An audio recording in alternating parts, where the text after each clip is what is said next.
Hello दोस्तों, आप सभी का हमारे यूट्यूब चैनल पर स्वागत है। हम आरबीएससी कक्षा 12वीं के इतिहास को पढ़ रहे थे, जिसके हमने 4 अध्याय पढ़ लिए। आज हम पढ़ेंगे अध्याय 5 का पार्ट 19। तो अगर आपने पिछले वीडियो नहीं देखे तो आप हमारे यूट्यूब चैनल की प्लेलिस्ट में जाकर वो वीडियो देख सकते हो। इसी के साथ ही आप कक्षा 12वीं के जो पॉलिटिकल है और ज्योग्राफी है वह भी आप पढ़ सकते हो। उसके वीडियो भी आप हमारे यूट्यूब चैनल की प्लेलिस्ट में देख सकते हो। ठीक है, ये जो अध्याय 5 है इसका नाम है उपनिवेशवादी आक्रमण और ये अध्याय 10 नंबर का है।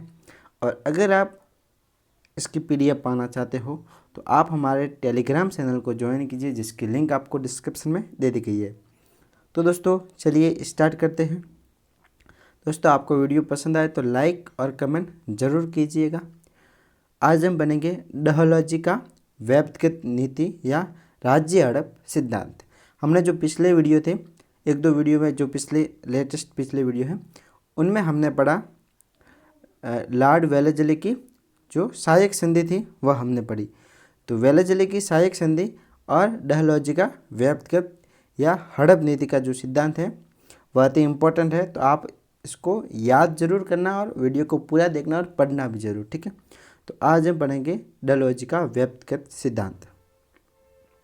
डलहौजी द्वारा भारत में ब्रिटिश सार्वभौमिकता की स्थापना के लिए युद्ध के अतिरिक्त बुरे शासन यानी कि कुशासन एवं भ्रष्टाचार के दोष के नाम पर तथा गोद निषेध द्वारा राज्य को मिलाने के उपाय को व्यक्तिगत सिद्धांत के नाम से जाना जाता है। जो सहायक संधि थी उसमें तो क्या होता था कि उस राज्य के साथ सहायक संधि की जाती थी और कुछ शर्तें थी, जैसे कि उस राज्य को सेना रखनी पड़ेगी, जो सेना कंपनी की सेना होगी और जो खर्चा है वो राज्य देगा। ऐसे कुछ सिद्धांत थे जो हमने पिछले वीडियो में पढ़े। लेकिन जो डलहौजी का व्यक्तिगत सिद्धांत है इसमें किसी राज्य को कुशासन, भ्रष्टाचार व गोद निषेध प्रथा पर उस राज्य को अंग्रेजों में मिला दिया जाता था। जैसे कि आप झांसी की रानी आपने देखा होगा, पढ़ा होगा, तो उस पर भी जो गोद निषेध प्रथा थी, यह जो गोद निषेध नीति थी उनकी, उसके वो नीति लगाकर जो झांसी राज्य था वो भी अंग्रेजों ने अपने अंदर करने की कोशिश की और कर दिया। ठीक है, तो ये थे, उस पर कुशासन का आरोप लगा दिया जाता था या भ्रष्टाचार का या गोद निषेध द्वारा राज्य को अपने अंदर मिलाने का सिद्धांत था, जिसे व्यक्तिगत सिद्धांत कहते हैं, राज्य हड़प नीति। अब है गोद निषेध। तो गोद निषेध किस प्रकार से था, उनका क्या नियम था वह देखिए। हिंदू विधि के अनुसार किसी सत्ताधारी शासक के पुत्र नहीं होता था तो वे अपने निकट संबंधी पुत्र को गोद लेकर दत्तक पुत्र बना लिया करते थे। शासक की मृत्यु पश्चात दत्तक पुत्रों को वे सभी अधिकार प्राप्त होते थे जो एक वास्तविक पुत्र को होते हैं। ऐसे गोद लेते थे पहले। लेकिन डलहौजी द्वारा भारतीय निसंतान शासकों को गोद लेने से रोक दिया गया, क्योंकि उनका मानना था ऐसा करने से उनके राज्य आसानी से ब्रिटिश साम्राज्य का अंग बन जाएंगे। उन्होंने क्या किया कि गोद लेना ही बंद कर दिया। तो अगर किसी राज्य के संतान नहीं है तो वह राज्य ऑटोमेटिकली कंपनी के अधीन या अंग्रेजों के अधीन हो जाएगा।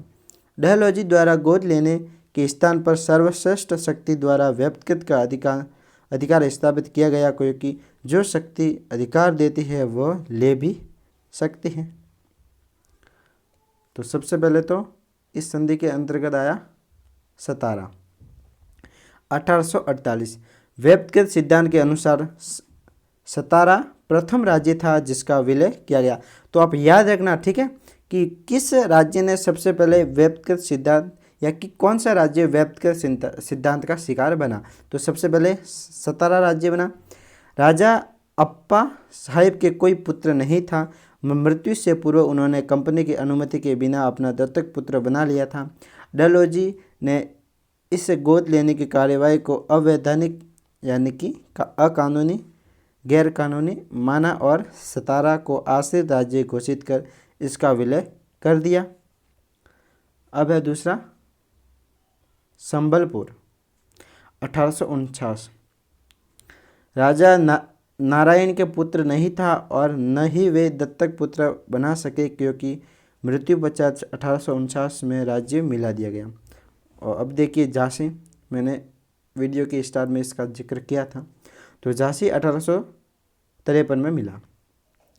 लॉर्ड हेस्टिंग्स ने पेशवा की पराजय के बाद झांसी के राजा रामचंद्र से संधि कर उसे उसके पुत्र और उत्तराधिकारियों को ये राज्य अधीनस्थ सेवाओं की शर्तों पर दे दिया।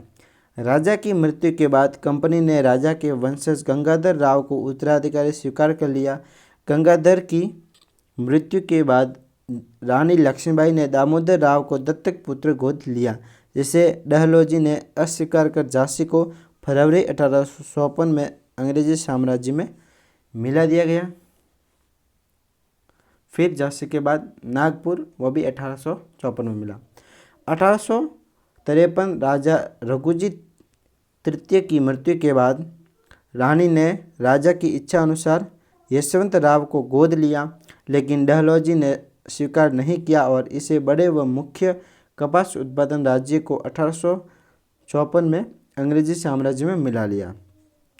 जैतपुर मिला 1849 में, फिर बघार 1850 में, उदयपुर 1852, तंजौर 1855 आदि राज्य भी व्यक्तिगत सिद्धांत के अनुसार ब्रिटिश राज्य में मिला लिए गए। डहलौजी की इस नीति का शासकों ने विरोध किया।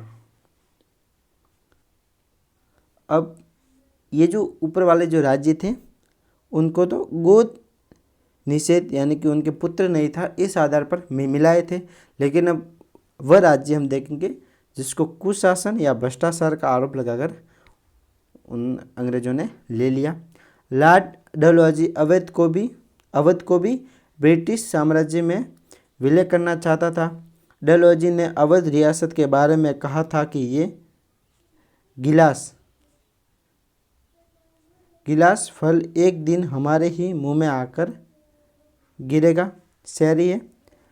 उसने ब्रिटिश रेजिडेंट को राज्य का दौरा कर रिपोर्ट देने को कहा। अब उनकी जो नज़रें थी वह अवध साम्राज्य पर थी। अब वो चाहते थे कि कैसे भी करके वह अवध को अपने अंदर मिलाए। तो उन्होंने क्या किया कि एक ब्रिटिश रेजिडेंट नियुक्त कर उसको अवध में भेजा कि आप वहाँ के शासन व्यवस्था को देख कर आओ और फिर आप हमें अपनी रिपोर्ट सौंपें। तो उन्होंने रिपोर्ट देने को कहा, जिससे नवाब वाजिद अली शाह के विरुद्ध बड़ा चढ़ाकर प्रस्तुत की और कुशासन का आरोपी बताया। तो फिर जो रिपोर्ट आई उसमें रिपोर्ट में अवध का जो नवाब था उनको बताया गया कि ये अच्छा उनका शासन नहीं है, वहाँ की जो शासन व्यवस्था है वो कुशासन है। तो अब अवध की बारी। डलहौजी ने नवाब पर कुशासन व संधि भंग का आरोप लगाया। 13 फरवरी 1856 को अवध को अंग्रेजी राज्य में मिलाने की घोषणा की। ठीक है। इस प्रकार 1757 से 1856 के मध्य युद्ध, छल कपट और कूटनीति से कंपनी राज्य की सीमा उत्तर में तिब्बत तथा चीनी साम्राज्य तक, दक्षिण पूर्व में बंगाल की खाड़ी के तटों व उत्तर पश्चिम में दर्रों तक छूने लगी।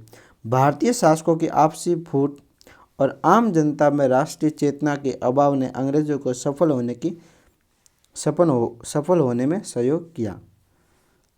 देखिए यही वो लाइन है जिससे अंग्रेजों ने भारत पर राज किया।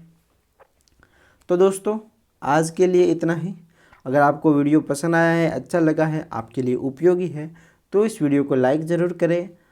हमें कमेंट करके बताइए कि आपको कैसा लगा, और इस वीडियो को ज़्यादा से ज़्यादा शेयर करें अपने व्हाट्सएप ग्रुप पर। अपने जो फ्रेंड का ग्रुप है जो आपके साथ पढ़ते हैं उनको शेयर करें। आपके टेलीग्राम जो चैनल है या ग्रुप है उस पर भी शेयर करें। फेसबुक वगैरह सभी जगह शेयर ज़रूर करें। और अभी तक आपने चैनल को सब्सक्राइब नहीं किया है तो चैनल को सब्सक्राइब करें, बेल आइकन जरूर दबाएं।